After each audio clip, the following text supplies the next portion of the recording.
When I was in my early 20s, I reverted. I spent a couple of years, but there was a lot of issues with certain friends and in certain situations. I kind of just separated myself from anything else that would make me different than anyone else. Does that make sense? Okay. So like religion makes me separate, being black makes me separate, that kind of thing. So I just... So you stop being black now? No, just anything else. You identify as a non-black person? You idiot. No. Sati, I respect where you're coming from, because what's ended up happening is, I get it, because sometimes like you want to fit in and you don't want to like create another obstacle. So black is an obstacle.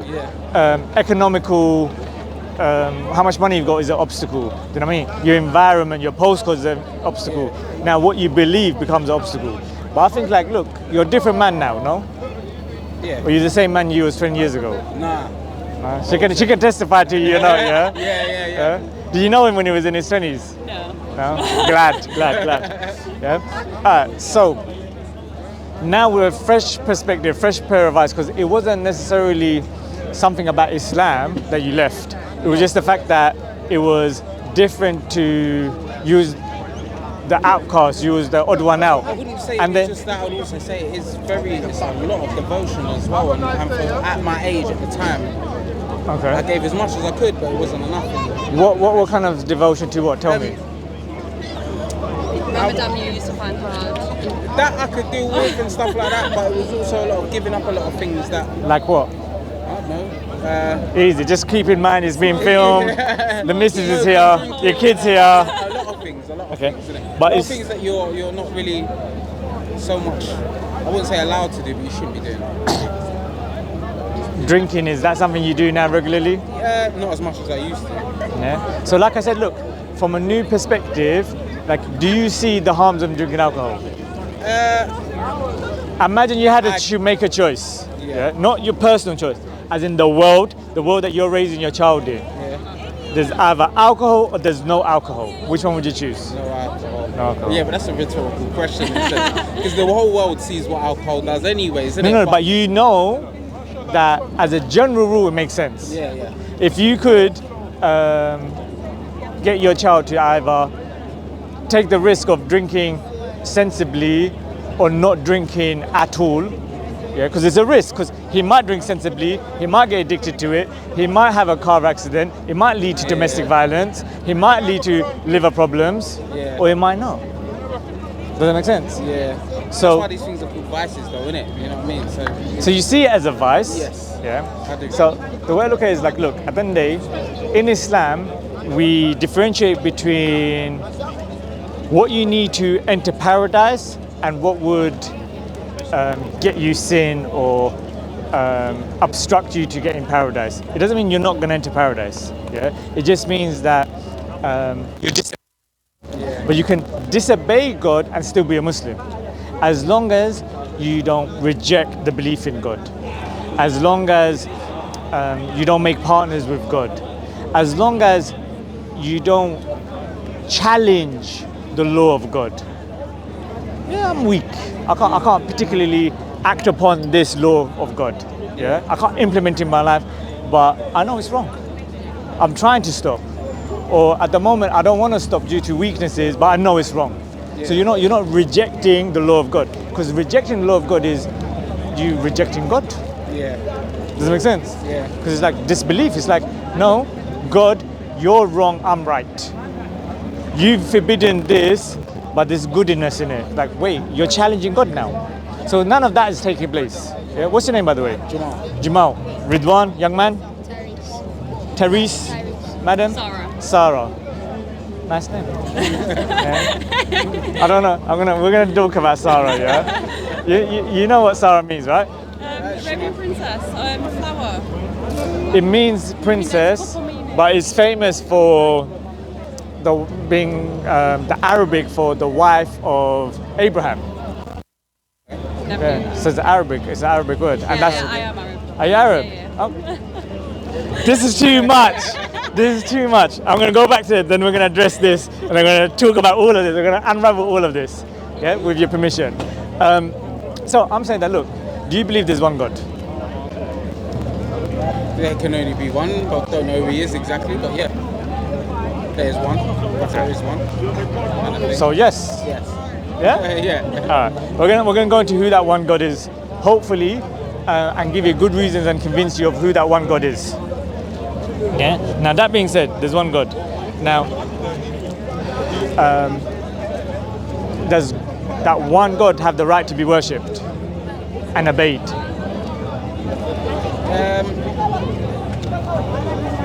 The one God that created you and me. Yes, if that's fact, yes. No. Because the fact of the matter is, are you in any doubt that there is a God and that God is one? Of late, yeah, kind of. Why? A lot of loss and a lot of bad things that happen in the world. So it's- But does that necessitate there isn't a God? I believe that it just means there's bad people. It doesn't necessarily mean that it's God's fault. No. Bad things happen. Yeah. It doesn't necessitate there's God. Because I commonly have this conversation, and I say like I could get rid of all the evil in the world. One condition. Yeah. No free will. Okay. If I got rid of free will, there will be no more evil in the world. Is that a willing sacrifice? That ties into what you were saying. Not really, no, not at all actually. Go on, tell me what's evil. People can do evil actions. Yeah. Yeah? Do you know what I mean? Then you argue, oh, poor people, it's out of their control. But the fact of the matter is, Islam is based on 5 pillars. Yeah? The third pillar is zakat. Do you know this? Not from memory, no. Yeah. Now, zakat is a tax for the rich to give to the poor. Yeah. Okay, yeah. You give 2.5% of your wealth you haven't spent in 1 calendar year to the poor. We eradicated poverty in the time of Umar ibn Abdul Aziz. There was no more poor people. And it wasn't 5 mans in the desert. It was like we had a large empire. Yeah. I'm trying to think if I know, if I remember that. History's more my thing, but I don't, that sounds a lot. It may not necessarily be something you've taught because it depends on where you got educated. Does it make sense? Yeah. If you're taught in this country, like, it's very biased towards the Western and Of course, yeah. British colonialism and their history, and it's like my mind was like England was just the best. They done everything right. And then I looked into Islamic history and realized that wait, the Muslims and what's his name, Khalid bin Walid and Umar ibn al-Khattab, they achieved a lot of things, but we just didn't get taught about it. Yeah. So it's the only economical system that's divinely inspired, divinely revealed, and look what we've achieved. There's no other economic system that's able to eradicate poverty. Does that make sense? Yeah. So then it's like when you submit your will to the commandments, the divine laws of God, like problems will disappear. Yeah. It's a lengthier conversation, and I'll unpack that. But you see that look, a lot of the problem is man-made problems. It's our problems due to us not obeying God. Yeah. So. Can we establish as a fact there's no doubt there is a God? I still couldn't agree with you 100%. You can't? Okay. I can't. Then let's take a step back. Let me convince you there's a God. Yeah? By the way, where you at in this conversation? I believe there is just one God. Okay. So you can go and get a drink. Let me convince him. Yeah? You might find this a little bit boring. But okay. Now, can something come from nothing? No, it's impossible. Impossible. Everything Can is you beginning. give me an example of something coming from nothing? No, it's impossible. Okay. Then, where did the universe come from? That's cheating. Don't know. Couldn't tell you. Can you say with 100% certainty it didn't come from nothing? Can we say with 100% certainty it didn't create itself? Because that means it had to exist and not exist at the same time. Yeah. No, nothing can come from nothing. It's impossible. Yeah? Yes. Something has And to the make something. universe began to exist. begin to exist. Yeah. So it's missing a cause. Yeah. And I would hypothesize, I would claim that that cause is God, Allah. Yeah. All powerful, has knowledge, and does things with a purpose. Does that make sense? Yeah. And is uncreated. I don't want to go too deep into stuff that you haven't brought to me, because I try to like tick all the boxes out of conversations, and I'm confusing them. So I'm not going to talk about stuff if you don't bring it to me. But yeah, let's just say I've got the answers, but I'm going to let you like ask me the questions first, right? So if it didn't come by itself, yeah, and it can't create itself, and it was created, then I would say that that creator is God. It's something that's all powerful, all knowing. How do you feel about that? Or give me an alternative. I don't have one. I could pivot and say, apart from So at the moment, science, but tell me science. there's not. What science? I couldn't tell you anything else. No. Science doesn't have a horse in the race. Because I've spoken to professors of quantum mechanics, yeah, and it's like they're very arrogant. Some of them are atheists, some are not, some are theists. They're like, look, this specific conversation I had, he said, he can tell me to the very moment the Big Bang happened. Okay, that's fine. And then he was telling me about atoms and black hole. I go, that's fine. Yeah. I'm talking about nothing. Where did the Big Bang happen if there was nothing? Yeah, I get that. That makes sense. Does it make sense? Yeah. He walked away. He had a little hat, you know them, like a cowboy hat. Yeah. And he's like a really English guy, speaking like really good English. I'm like, why are you wearing a cowboy hat? Like, that makes no sense. But I didn't want to say that to him, yeah? And he was like really arrogant, and he's like, yeah. And then when I stopped him after a 20-minute conversation, that he didn't have a response, and he just walked away. I'm like, does that mean I've won? Like, have you tapped out? Like, what's the mystery? Like, come back. You know what I mean? Yeah. Can I give you a hat? Give me a hat at least, or something. You know what I mean? Can wear around like as my victory. You know what I mean? So I'm saying that, look, science can tell you it's limited by space, time, things which are tangible. Yes. Does that make sense? And I'm saying God Almighty is outside of space, time, and this universe. So science can't have a view on it. Yeah? Yeah. In the defense, I'll say that, look, I can't use science to prove God. Nor can they use science to disprove God. Okay. So that's not even my argument. My argument is it's more logical and rational to believe in a creator than to believe this universe came from nothing. Yeah. Yeah. Makes more sense. So until, you have a better alternative, be a theist, believe in God. Oh, God might not exist, like I haven't seen everything and I'm not sure.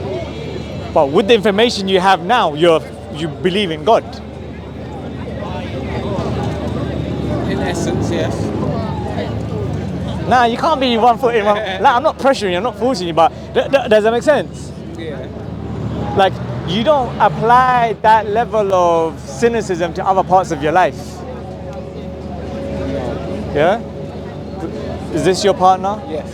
Are you sure? Yeah. How do you know? Those moments Oh, for goodness today. sake. Yeah, she was out of your eye view. She could have been replaced. Like, does that make sense? Like, how do you know? How do you know? Your mum is your mum, your dad's your dad. Like, how do you know? Just does that make sense? Yeah. But you accept it. Yeah. Yeah? Until you have reason to believe she's not who she claims she is. Yeah? Your mum's not your mum, your dad's not your dad. They're your parents, no? Yeah. Yeah? So at the moment, you have no reason at this present moment in time, and correct me if I'm wrong, not to believe in God.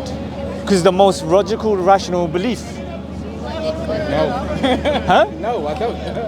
Where did God come from? Because nothing can come from just nothing. Razors. What did you say?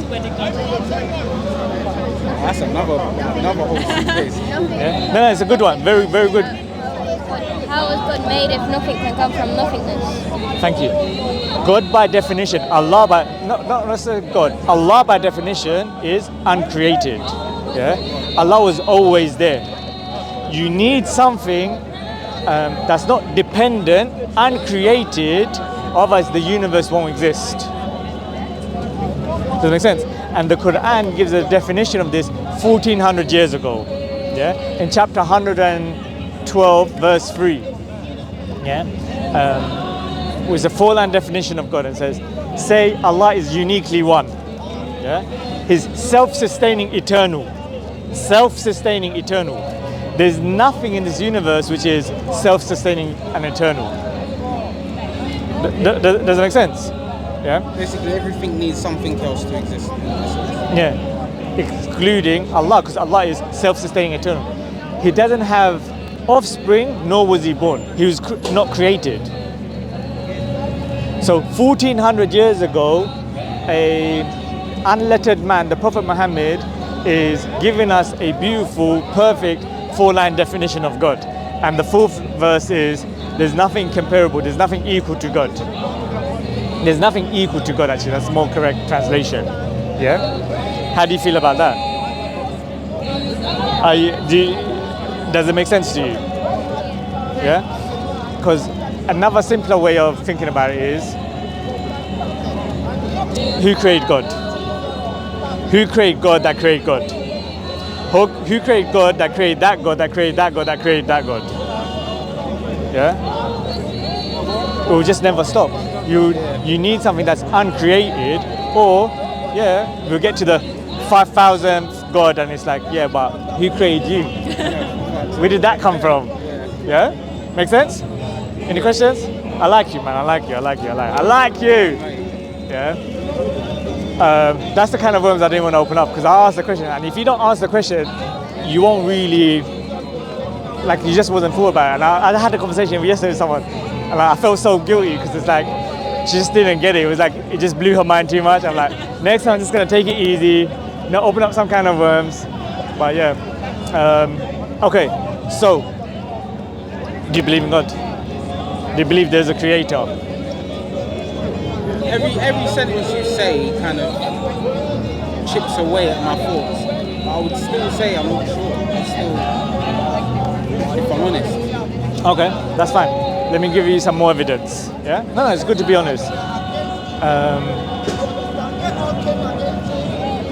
So now this is a conversation for Sarah, yeah? So there's God. Yeah? Now, would God create us without purpose? No? Okay. Would God tell us what that purpose is? Would God communicate what that purpose is? I think he would try and let you figure it out what the purpose is. Say that again, sorry? Like, let you figure it out what it is. How about meet in the middle? Not let you figure it out, but give you the choice if you choose to believe. Because the Islamic position is, there's one God. God created us for a purpose, told us what that purpose is through prophets and messengers. Yeah? To every nation, there was a man chosen amongst men who was trustworthy, who was known to be upright, to articulate the message. Yeah? Now after they die, the message lives on through a book. Yeah? When the book gets changed or corrupted, God will send another messenger. Yeah? Now, God sent the final messenger, the Prophet Muhammad. Yeah? And because there's no more messengers to come, God preserved the final revelation, the Quran. Yeah? Because now, to convince you there's a God, yeah? Let's go into, because it's more logical and rational to believe in a creator. Now let's go into tangible evidence. Yeah? My tangible evidence that there's a creator is the Quran. This is a book that's been perfectly preserved from 1400 years ago. This is a book where there's no mistakes, there's no errors in it at all. It talks about all the major subjects, gets it right. Talks about history, gets it right. Talks about science, gets it right. That was kind of the part that kind of captured me, was their views on science, which is quite aligned with the views on science anyways now. Yeah. So if there's something that hasn't been changed, there's no mistakes in it, and it's perfect, my claim is, God is perfect, what's from God must be perfect as well. Yeah. Now, the Quran. Yeah. Allah actually sets the challenge and says, look, if you have any doubt, yeah, bring something similar to it. Yeah. Bring something equivalent to it. Yeah. Down to one chapter. Yeah. Okay. The smallest chapter in the Quran is 3 verses. And as of yet, no one has been able to bring anything like it. The Arabic, the linguistic miracle, the kind of high level of Arabic. Does that make sense? Like, even on my way here, I was speaking to this brother who was telling me about a professor who learned Arabic. Yeah, unfortunately, he's not a Muslim, but he actually testifies to the caliber of the Quran, the language in the Quran. Yeah? So may Allah grant him hidayat, guide him to Islam. So then,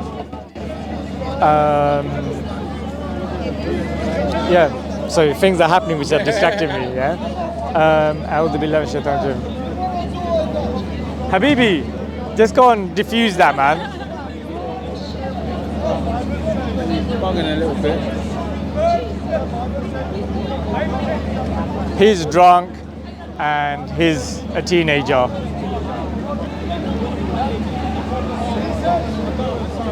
Ego's kicking in. No, he knows he'll win, that's why he's flipping child.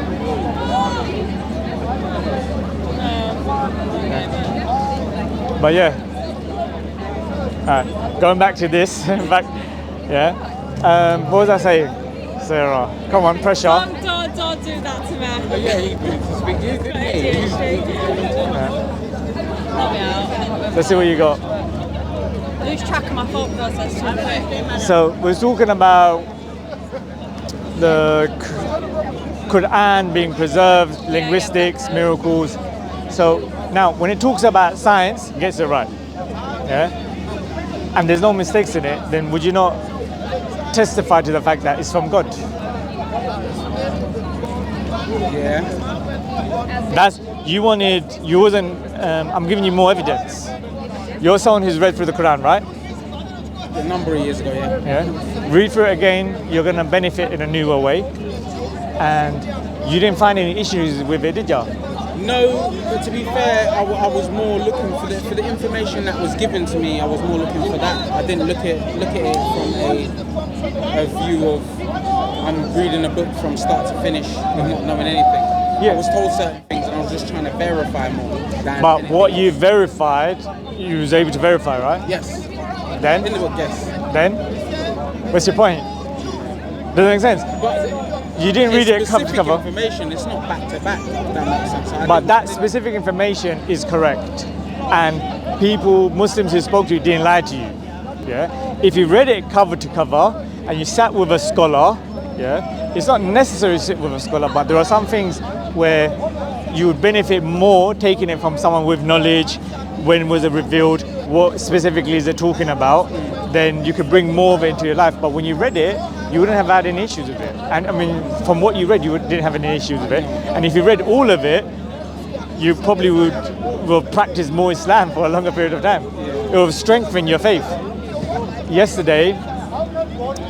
yesterday actually, I was speaking to this American lady who became Muslim, and she studied Islam and she learned Arabic. I'm like, I'm jealous of you. You know what I mean? I don't even know Arabic, and you know Arabic. You know what I mean?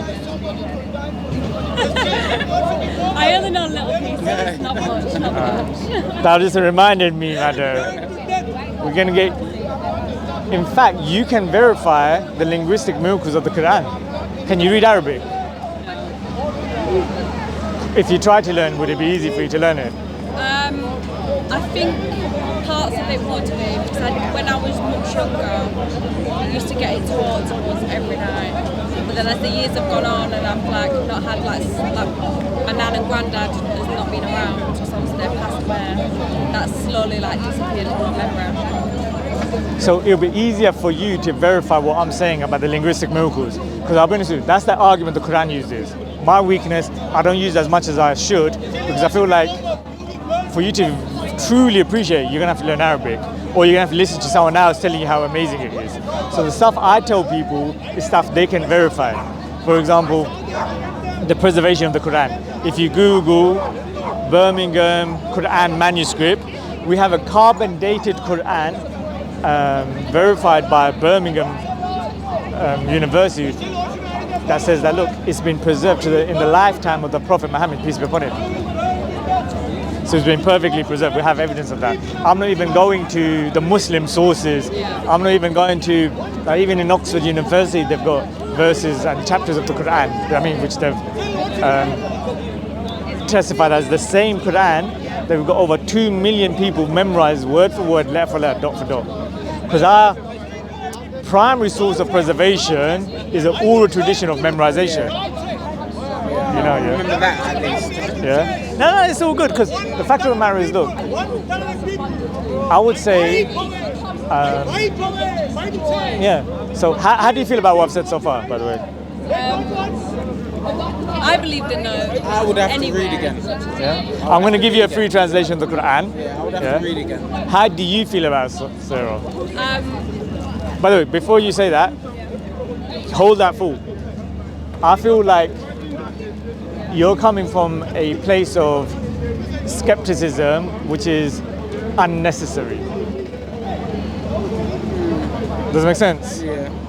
And I truly can't understand it. You didn't see nothing wrong with Islam. You was in Islam. You didn't disagree with it. Whatever you want to verify, you was able to verify. You agreed with it.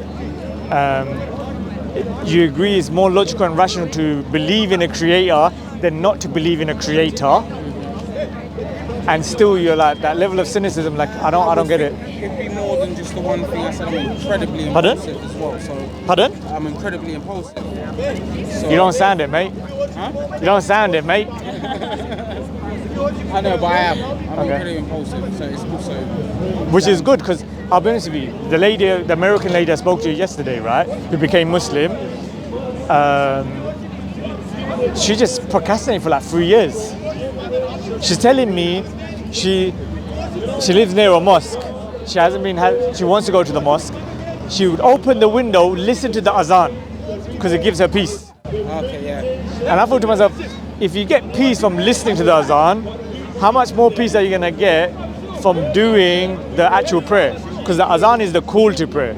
You're enjoying the call to prayer. Go to prayer and then tell me what that does to your soul. Do you know what I mean? So, like, you have to find that balance. Like, and I'm like, she agreed with everything. She didn't disagree. I'm like, then what's stopping you from becoming a Muslim? And then I had a 40-minute conversation with her. She didn't hesitate. She just delayed. She's like, inshallah. She's telling me, inshallah, I'll become Muslim. Yeah? And by the end, when she became Muslim, she thanked me. I go, do you have any regrets? She said, no, I'm glad. Does that make sense? So, Sarah, what are you saying? I can't remember what the question was now. Yeah, my apologies. I was saying, how do you feel about the conversation? How do you feel about Islam? How do you feel about what I've said thus far? Yeah, I've always been a believer anyway. Yeah. It's just the ways of life what can get you to not follow certain religions. Yeah. Say that again, sorry? It's just like the way of life, like some people like maybe environment and other stuff that can lead you away from following a certain religion. I'm going to get you to repeat that one more time, because that guy's really being loud there. He is. Yeah. So my apologies. No, it's fine. I want to hear what you're saying. It's our environment. Yeah, the environment. That doesn't allow you. You know how a lot of the time you would normally separate yourself from everything in order to focus on, say, religion or anything that you are doing. We're consistently surrounded by a certain type of way of life, as you can see. So it is so much easier to conform than it is to go your separate way. Even though you can, Islam is a huge community. You're not by yourself. But It's not even about being by yourself. It's this. Yeah. I mean, I think for me, But then I don't think you're replying to my question. Because my question is, how do you feel about what I've said? Because you haven't disagreed with what I've no, said. I agreed. yeah, Yeah. I agree with everything. Like that was always Then- what we knew growing up. Then the objection you've mentioned is that, look, due to habit, the society, the community, there's a bit more difficulty in regards to practicing it. But we haven't even got to practicing it. Does that make sense? Because in the 5 pillars, I told you the third, the second is practicing it, the first is belief. So once you affirm what you believe, then you can start practicing. Because I was, as a young Muslim, like struggled with practicing Islam. Yeah, that's because a lack of knowledge, a lack of giving the importance of it. And now, I got to a stage where, like, not even now, like many years, I can't even remember a time when I didn't used to pray. It's foreign to me. Does that make sense? Like, Islam's benefited me by gave me into a better routine, gave me more focus, and benefited, like, because there's nothing in Islam which is forbidden, which is good for you. I can agree to that. Yeah. Yeah? There's nothing forbidden which is good for you, and there's nothing which Allah promotes or tells you to do which is bad for you. So I'm saying, what's stopping you from leaving this conversation, not yourself, and what's stopping you from leaving this conversation in submitting your will to God, being a Muslim? Okay, more of a touchy subject. Go for it. I'm Caribbean, so I come from a highly matriarchal society. Okay. So does that make sense when I say matriarchal? Yeah, I get ya. So it's like a lot of, how do I say it? A lot of views and a lot of practices regarding men, like women and females